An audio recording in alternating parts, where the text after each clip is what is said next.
Bonjour, bienvenue pour ces quelques instants consacrés à un mot, et le mot que je vous propose aujourd'hui est le mot optimisme. Alors pourquoi je choisis ce mot-là? Parce qu'il me semble que être pessimiste est très mal vu ces temps-ci, pas que ces temps-ci d'ailleurs. Il y a quelque chose on vous regarde curieusement quand vous dites que vous êtes pessimiste, ça paraît être mal porté, et que donc seul l'optimisme est conforme. Donc l'optimisme consiste à dire qu'il n'y a que du bien qui puisse advenir. Et évidemment, quand on me parle d'optimisme, je pense immédiatement à Neville Chamberlain en septembre 1938, à la sortie de l'entretien qu'il a eu avec Mussolini, Daladier et Hitler. Vous vous souvenez peut-être de cette image folle où il revient avec un papier en descendant de l'avion pour dire qu'il y avait la paix, qu'il aurait la paix, enfin qu'il aurait la paix, que la paix était préservée. Pas pour les Tchécoslovaques pour le coup, mais la paix était préservée. Et on le regarde avec l'histoire aujourd'hui en se disant mais c'est un optimiste béat. Enfin, il a une absence totale d'analyse des choses et des situations dans lesquelles il était impliqué même. Je pense aussi à l'optimisme béat des croyances économiques, je les appelle comme ça parce que l'économie est devenue une vraie religion. Donc de ces croyants qui pensent qu'un point de croissance fera tant de... comme une loi mathématique qui s'appliquerait aux humains, vous voyez. Et donc un point de croissance ferait tant d'emplois, etc., etc. Et donc recherche croissance désespérément. Et l'optimisme consiste à faire un peu plus de la même chose pour obtenir cette croissance. En faisant un peu plus de la même chose, vous constaterez comme moi que rien ne change évidemment. Il y a une sorte de béatitude, si vous voulez, dans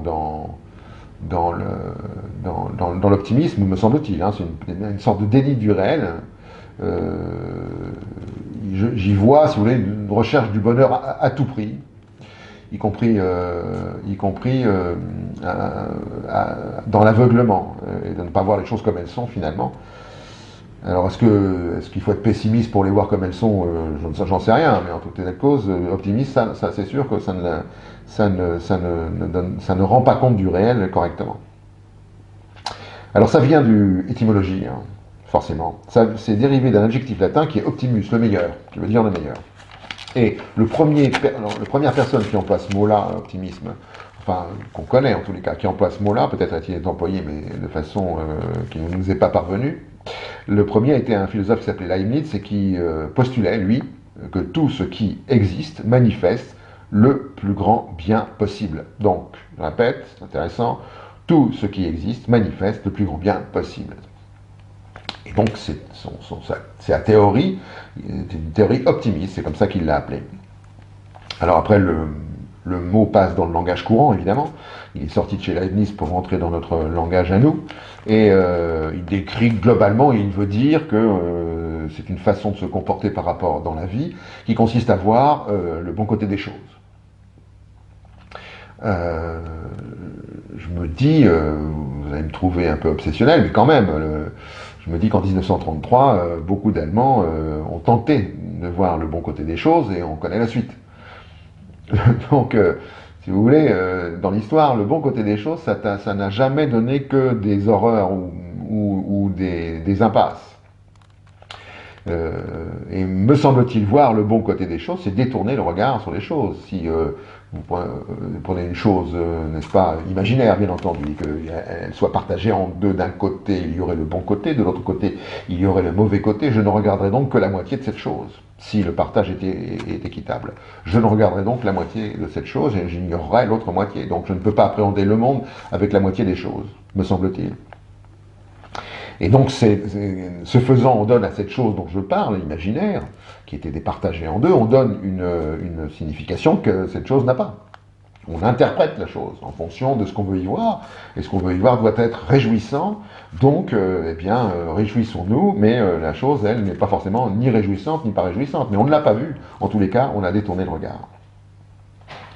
Alors, évidemment, quand Leibniz disait que tout ce qui existe manifeste le plus grand bien possible, vous m'accorderez qu'on peut dire aussi que non, tout ce qui existe ne manifeste pas le plus grand bien possible. Et donc, non, il n'y a pas de raison d'être un optimiste, voire un optimiste idéologique. Non. Il n'y a aucune raison, le réel nous montre que c'est pas vrai. Alors est-ce que les choses expriment ou se manifestent par ou du bien ou du mal, ou un bien et un mal. Et ceci dans toutes les considérations qu'on peut avoir sur les choses et les êtres. Donc être optimiste, ça nous priverait de voir les choses dans leur globalité et dans leur totalité. Donc, privilégions plutôt une sorte de regard éclairé qui consistera à voir les choses comme elles sont, en essayant d'éviter de jugement a priori de bien ou de mal, ou de réjouissant et pas réjouissant.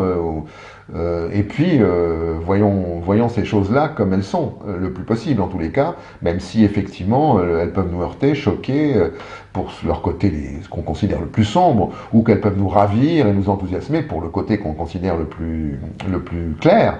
Mais je pense que le regard éclairé consiste à marier ces deux choses-là, en tous les cas à les globaliser dans notre appréhension. Et peut-être que ça serait une attitude un peu plus sage, enfin je pense. En tous les cas, si on devait résumer cette proposition que je vous fais, vous auriez en face de vous un verre d'eau, bien entendu, vous savez que le débat porterait sur ce verre d'eau est-il à moitié plein et ce verre d'eau est-il à moitié vide. Dans la conformité contemporaine, il faudrait voir toujours dire que le verre d'eau est à moitié plein, mais dans le fond, on s'en fiche un peu. Regardons simplement devant nous ce qu'il y a. Et ce qu'il y a, c'est un verre d'eau. Dedans, il y a de l'eau. Eh bien, je vous conseille et je nous conseille d'en boire. Merci de votre attention. À très bientôt pour une prochaine fois, pour un prochain mot. Au revoir.